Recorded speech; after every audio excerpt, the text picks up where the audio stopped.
Video ini merupakan kelanjutan dari pembahasan dari video sebelumnya, part 1 mengenai konsep harga P yang logik. Yang belum nonton ya, untuk part 1 itu sebaiknya menonton dulu yang part 1 agar lebih paham dan mudah memahami daripada tutorial atau informasi ini. Oke, silahkan menonton. Kebenaran tentang pi harga yang harus diketahui. Bagian 3. Tanda pagar 3. Mari ambil contoh lain untuk mengilustrasikan lebih banyak. Di Nigeria, 1 liter bahan bakar dijual dengan harga 170 naira, itu sekitar $0,30. Mari bayangkan bagaimana jika suatu hari seorang pria menemukan bahwa dia memiliki minyak bumi di tanahnya setelah survei tanah. Kemudian orang ini mulai mengebor minyak dari tanahnya secara gratis, dan pergi setelah memberitahu NNPC, OPEC dan semua dealer minyak di Nigeria untuk memilih harga bahan bakar yang akan dijual pada 1000 naira per 1 liter. Sekarang menurut Anda apa yang akan terjadi? Anda sebagai konsumen, bagaimana perasaan Anda terhadap kenaikan harga BBM yang tinggi? Apakah Anda mampu membeli bahan bakar dengan harga 1000 naira per 1 liter? Sementara jangan lupa bahwa orang kaya akan tetap membeli BBM meski 10.000 naira per liter. Ini akan menciptakan kesenjangan antara yang kaya dan yang miskin. Orang miskin akan merasa tertindas dan lemah. Sekarang di buku putih jaringan Pi, ada tempat yang berbicara tentang menjembatani kesenjangan antara yang miskin dan yang kaya. Tim inti tidak serakah, mereka memimpin dengan teladan. Yayasan jaringan ini dibangun oleh tindakan dukungan tanpa pamrih, cinta, kepercayaan, dan kerja tim. Jadi apapun yang Anda lakukan di jaringan Pi, pertimbangkan pekerjaan Anda dan pikirkan tentang perasaan orang lain tentang pilihan Anda. Sekarang, jika harga konsensus adalah $100 1 pi, tidakkah Anda berpikir bahwa nilai yang sama juga akan tercermin di bursa?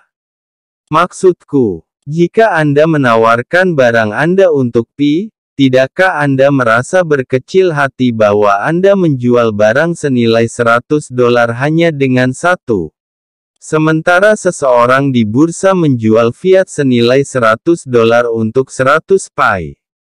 Dan di sisi lain, mengapa seorang perintis menghabiskan 100 pi untuk membeli Fiat tunai senilai $100? Apa tujuan memiliki Fiat? Untuk menghabiskannya, benar. Jadi mengapa Anda harus menjual 100 pi Anda untuk $100, sementara Anda hanya bisa menghabiskan 1 pi untuk produk senilai $100? Jadi jenisnya seperti rumit jika kita mengatakan bahwa Pi memiliki dua jenis harga yang berbeda. Itulah mengapa saya memberitahu orang-orang bahwa berapapun harga konsensusnya, harga yang sama itu juga harus mencerminkan di bursa. Tidak ada yang mampu benar-benar menjelaskan kepada saya mengapa mereka percaya Pi dapat bernilai $100, tapi saya dapat menemukan jawabannya sendiri karena saya lebih visioner di jaringan Pi, dan perintis sejati tidak mengkritik. Sebaliknya mereka terus lakukan riset setiap hari untuk melihat bagaimana mereka benar-benar dapat memahami setiap hal di jaringan. Jadi saya senang bahwa saya dapat mengetahui bagaimana kemungkinan Pi bernilai $100. Ya, saya akan mengatakannya dengan suara konsensus atau kesepakatan, tapi bukan itu saja, memilih sendiri tidak akan bekerja. Ada sesuatu yang perlu kita lakukan, yang saya suka sebut faktor keserakahan. Dahulu sejak awal tahun lalu di grup WhatsApp kami, saya menjelaskan penentu harga Pi. Faktor-faktor yang menyebabkan naiknya nilai suatu barang Pi. Secara ekonomi, faktor utama nomor satu biasanya disebabkan oleh kekuatan permintaan dan penawaran. Saya menyebutkan faktor lain dan kemudian saya juga menyebutkan faktor keserakahan. Jadi mari cari tahu apa artinya, dan bagaimana itu dapat membantu kami untuk mencapai harga. 1 Pi menjadi bernilai $100. Bagian 3. Karena harga barter konsensus kami adalah $100, 1 Pi, tapi harga ini tidak secara ekonomis dan secara matematis mungkin sebagai harga tukar. Karena tidak adil jika 1 Pi bernilai $100 dalam komunitas dan kemudian $1 di pertukaran.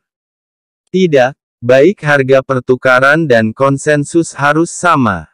Karena secara ekonomi tidak mungkin, tapi kami pelopor ingin mengejutkan dunia dan menunjukkan kepada mereka bahwa kami memiliki kekuatan di tangan kami untuk melakukan hal yang tidak mungkin dan mendominasi pasar kripto.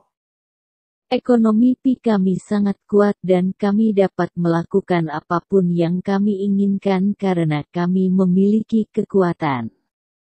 Kekuatan ada dalam konsensus. Jadi pertanyaannya tetap ada, apa yang harus kita lakukan untuk membuat harga konsensus yang sama sebesar $100 untuk tercermin di bursa? Jangan khawatir, saya akan jelaskan. Baca saja, saya sudah terlalu bersemangat dan senang untuk mengungkapkan ini kepada Anda. Yang kami butuhkan hanya dua hal yang merupakan kesepakatan konsensus dan faktor keserakahan. 1. Dengan persetujuan konsensus berarti pemungutan suara demokratis oleh sekelompok atau komunitas orang yang menyetujui hal tertentu. Dalam hal ini, setiap perintis di jaringan Pi harus setuju dan mengakui bahwa Pi harus bernilai $100 plus. Secara alami, manusia secara alami keserakahan. Misalnya, jika ada 3 penjual di utilitas Pimer, A menawarkan barang senilai $1 sebagai tukar 100 Pimer, B menawarkan barang senilai $10 untuk 10 Pi, sementara Mer C menawarkan barang senilai $100 untuk 1 Pi. Jelas bahwa setiap orang hanya akan membeli dari Mer C karena dia membutuhkan sedikit Pi sebagai pengganti sejumlah besar produk. Tidak ada tubuh yang ingin menghabiskan terlalu banyak Pi membeli barang dari Mer A atau B. Di sana, keserakahan kami akan secara otomatis memberikan Pi nilai standar $100 per 1 Pi. Jadi kami sudah mencapai harga konsensus $100 1 Pi. Karena kekuasaan ada dalam kesepakatan konsensus, apapun yang disepakati komunitas itu akan dilakukan dan tidak ada yang dapat menghargai Pi kurang dari $100 dalam komunitas Pi. Ya, jadi sekian dulu mengenai pembahasan ya, konsep harga Pi yang logik atau masuk akal. Nah, jangan lupa untuk update informasi ini karena masih ada kelanjutan sesi akhir. Sekian informasinya yang luar biasa. Jangan lupa yang belum subscribe segera subscribe dan see you in the next video. Wassalamualaikum warahmatullahi wabarakatuh.